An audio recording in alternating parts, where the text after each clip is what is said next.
Sanju, Hirani shouldn't have bowed down to the pressure of making an entertaining yet socially responsible film. Sanju is a hit. Flowers have started coming in for director Rajkumar Hirani. But for those who have followed his films closely, the connotation attached with flowers coming in is not entirely as flattering as its proverbial implication. In Laj Rahomunabai, the second installment of Hirani's cult gangster comedy franchise, flowers in abundance were sent to Boman Irani's character, who devised a plot to lay siege to an old-age home. Sanjay Dutt, who played the titular character of a friendly gangster, took to Mahatma Gandhi's nonviolent ways and in the capacity of a part-time radio jockey, and requested his listeners to send flowers to Irani's residence since he suffered from a bimari illness, referring to his corruption-riddled conscience. This was just one kind of ammunition in the arsenal of Gandhigiri, which became an overnight rage and was employed as an effective and altruistic antidote to corruption. Hirani has battled the social evil in each of his 5 films so far. His weapon of choice in each film has been a conceptual leap on part of the director. From Jadoo Ki Japi to All Is Well, the simple yet profound mantras of Hirani have permeated pop culture like no other directors. However, his latest release, Sanju, is devoid of any such concept that acts as a vehicle of change or any oppression-crumbling war machine. A major reason why Hirani was probably compelled to steer clear of his signature magic must be the film's genre. A biopic essentially revolves around one person's life, rather than those of a collective bunch. The reason why a biopic then is of public interest is because the subject is a celebrity or a trailblazer in their respective area of expertise. Sanjay Dutt is neither. To pit a flawed man who forgoes countless chances of redemption against a social evil of any magnitude is like appointing Vijay Mallya as the face of India against corruption. To his credit, Hirani has not shied away from the controversial episodes of Dutt's life, including his drug rehab phase and tryst with terrorism during the 1993 Mumbai blasts case. Given Dutt's rather murky track record, Hirani could not have probably positioned him as a savior of any sort. The least Dutt could do was to save himself from his own deeds, the blame of which is conveniently pawned off on a number of factors that populated his disheveled life. The buck ultimately stops on the media, which has been painted as the chief antagonist of the film. While Dutt's account of the press's irresponsible reporting of his case does hold ground, the media bashing becoming Hirani's force-fed takeaway only serves as a bitter aftertaste. Hirani takes a potshot at imprudent journalism through the lens of Dutt's life story. But this failed attack stems more from Hirani's temptation to stick to his own template of a lighthearted yet socially conscious cinema, than a personal agenda.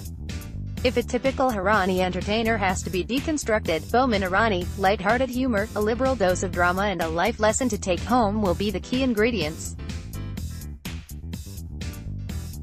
Hirani's radar picks up a problem area in each of his outings, provoking his creative genius to come up with a conceptual juggernaut for the battle lines to be drawn.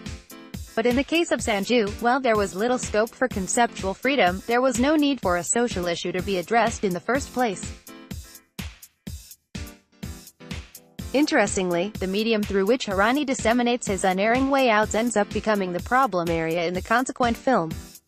For example, in Muna by MBBS, Hirani exposes the red tapeism and lack of empathy in medical services, a profession that inherently demands a balance between clinical detachment and treatment with love and care.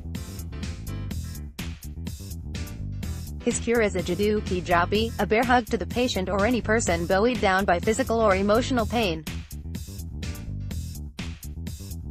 Ironically, Munabai, the gangster-turned-do-gooder who spreads this philosophy in a medical institute is, in fact, admitted to the same through cheating. Then, Hirani takes on the plague of cheating on corruption in the sequel Laj Rahomunabai, particularly focusing on the real estate sector. The remedy to the rampant corruption here is Gandhigiri, circulated through education via radio.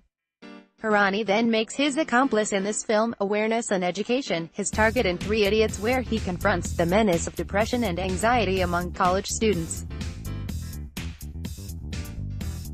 The means to his noble ends in this one is inculcating faith through a self-aware protagonist's repeated assurances that all is well. No brownie points for guessing that faith is the problem area in PK. Hirani takes the battle head-on under the guise of a naked extraterrestrial creature's allegations that all agents of God are wrong numbers with the aid of a news channel. Poetic justice suggests media and its everlasting bittersweet relationship with ethics had to be the focal point of Hirani's next film Sanju. But the filmmaker should have avoided falling prey to his own trappings given that he was experimenting with the genre itself.